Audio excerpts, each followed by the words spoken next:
Bonjour et bienvenue sur TV 78, nouvelle édition en ce 2 juin du 7-8 politique. Et dans un peu plus de 2 semaines maintenant, nous nous rendrons aux urnes pour désigner nos conseillers régionaux et puis nos conseillers départementaux. Nous irons d'ailleurs tout à l'heure dans les cantons de Rambouillet et de Mantes-la-Jolie. En attendant, c'est de l'élection régionale en Île-de-France dont il est question avec Babette de Rosière qui est en ligne avec nous. Bonjour Babette de Rosière. Bonjour. Présente sur la liste de Valérie Pécresse dans les Yvelines, vous êtes en 5e position. Sur la mandature qui s'achève, vous étiez déjà élu, vous étiez chargé notamment de la Cité de la Gastronomie. Et puis je rappelle que vous êtes chef de cuisine, notamment à Maule, avec la case de Babette qu'on aperçoit justement derrière vous. Alors vous qui êtes déjà bien occupé professionnellement, justement, pourquoi ce nouvel engagement pour une nouvelle mandature avec Valérie Pécresse ? Vous savez, il y a 6 ans, je me suis engagée auprès de Valérie Pécresse. Et si je continue, c'est que Valérie Pécresse m'a apporté beaucoup de choses. Et puis, pendant 6 ans, on apprend à connaître vraiment qui est la présidente de région. Et je peux vous assurer, c'est une femme bâtisseuse, c'est une femme qui est forte, elle est libre, elle fait ce qu'elle dit. C'est pas quelqu'un qui a la langue de bois. Et c'est pour ça que, compte tenu de son énergie, du travail qu'elle a fourni pendant 6 ans à la région de France, j'ai décidé de poursuivre le combat avec elle. Parce que c'est un capitaine, et moi je ne quitterai pas le capitaine, même si un jour on me le demande, je ne le quitterai jamais. Parce que c'est une femme qui a le sens du devoir, qui a aussi la reconnaissance, et qui bosse énormément. C'est une femme bâtisseuse, vraiment. Et c'est pour ça que je suis aux côtés de Valérie, parce que nous avons les mêmes valeurs. Alors vous êtes restauratrice aussi, hein, on l'a dit. Pendant cette crise sanitaire, la région est venue en aide auprès des restaurateurs, des entreprises. Si on parle justement même du programme, pour vous, sur la prochaine mandature, ces aides, cet accompagnement envers les restaurateurs, même si la situation, on l'espère, va continuer à s'améliorer, doit se poursuivre. Il va falloir maintenir ces aides ? Absolument. Non seulement on va maintenir ces aides, mais vous savez que la région avait accordé des prêts résilients et des prêts rebonds. Le prêt résilient, vous savez déjà ça, on va abandonner justement cette partie-là pour les commerçants, pour les soulager. Et en plus, on va toujours être à leur côté parce que vous savez, la période de pandémie a été extrêmement compliquée pour les restaurateurs. Nous avons mis en place pas mal d'aides pour leur permettre de sortir de cette crise. On était aux côtés du gouvernement et on a peut-être même fait plus que le gouvernement. Puisque non seulement pendant la période du premier confinement, on leur a permis de travailler sur des terrasses gratuites en Île-de-France, avec les maires bien sûr. Ensuite, on a fait la fête des restos pour leur permettre justement de recommencer à travailler avec des aides, puisqu'on a pris des accords avec des partenaires. On leur a donné 1 500 € pour un chèque numérique pour pouvoir se mettre au click and collect.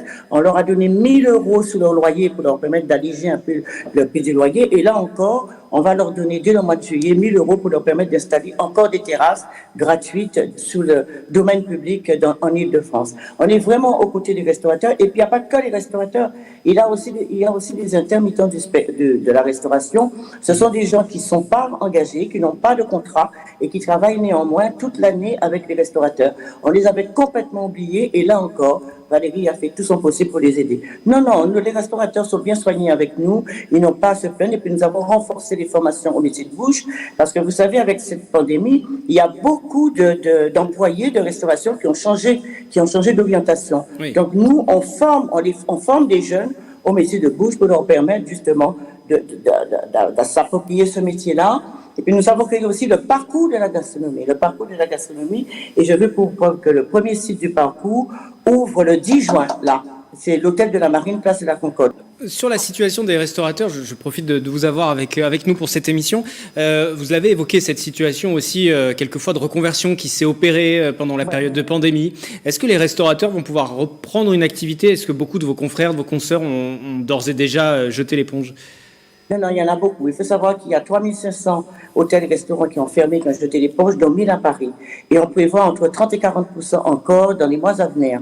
Mais vous savez, ceux qui sont ouverts là maintenant, ils ont repris confiance. Parce qu'on avait besoin de cette bouffée d'oxygène. Parce que la restauration, c'est un métier que l'on choisit. Quand on est chef de cuisine, c'est une passion. Donc, être privé de cette passion-là, évidemment, il y en a plein qui ont déprimé. Mais maintenant, je vois l'engouement, ils ont réouvert comme ils peuvent leurs terrasses, eh bien, ils sont fin prêts pour réattaquer et renouveler justement ce métier et faire aimer ce métier par des jeunes. Parce qu'il y a beaucoup de jeunes qui refusent de faire ce métier, il y en a beaucoup qui étaient déjà dans le métier qui sont partis, et là maintenant, les restaurateurs ont confiance, et puis évidemment, ils peuvent s'appuyer sur les aides de Valérie Pécresse, et ça leur permet d'avoir un peu plus de sérénité pour pouvoir commencer à travailler. Alors quittons un peu peut-être les fourneaux, parlons des autres priorités. Pour vous, sur la prochaine mandature, quelle sera la priorité? La priorité, c'est toujours m'occuper des métiers de bouche et de l'alimentation en général, parce que vous savez, j'ai été élue dans la première mandature pour m'occuper de la cité de la gastronomie, et je veux pour preuve que maintenant, on arrive à un point où on va acheter le terrain pour fabriquer et construire la cité de la gastronomie à Paris-Rungis, mais à côté de ça, je ne suis pas restée à ne rien faire, puisque j'ai créé un parcours avec 6 sites emblématiques en Île-de-France. Donc, vous voyez, j'ai encore du pain sous la planche. J'ai une dernière question. Vous vous revendiquez comme une femme de droite, mais une femme néanmoins libre. Vous n'êtes pas apparentée à un parti politique. Aujourd'hui, les discussions qui portent autour du rapprochement des Républicains avec le Rassemblement national, comment vous le percevez? Est-ce que vous, ça vous affecte et vous aimeriez aussi une clarification des positions à droite?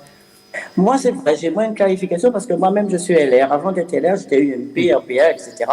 Et moi, ça me fait beaucoup de peine de voir un peu la droite un petit peu partagée. Moi, je suis pour le rassemblement et j'ai confiance en la droite et je pense qu'ils vont trouver un terrain d'entente pour se rassembler, pour que tous les LR se rassemblent. Moi, le Front National, je ne sais pas ce que c'est, j'en parle pas, c'est pas mon sujet.